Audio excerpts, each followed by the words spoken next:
Bismillahirrahmanirrahim. Yaltağa seferinde ketkende Cengiz Dağcı'nı anmağanım hiçbir vakit olmay.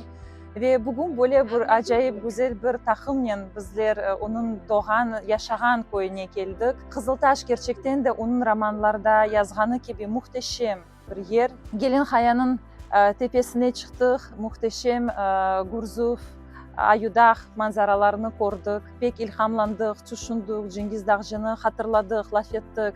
Neler yapıldı, neler yapılmalı, kitaplar bastırılmalı, kabrını ziyaret ettik. Onu dualarımızda andık.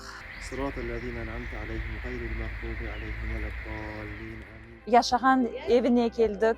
Evet, ev pek acınıklı bir alda. Umut eteyik, böyle bir fırsatlar tapılsın, imkanlar tapılsın.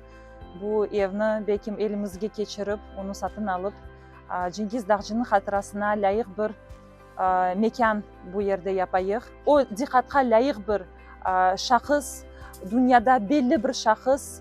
Dünya onu bilse, bizler mutlak Kırım Tatarlar olarak onu tanımak gerekmiz. Bu da bizim boynumuzun borcu dep sayam.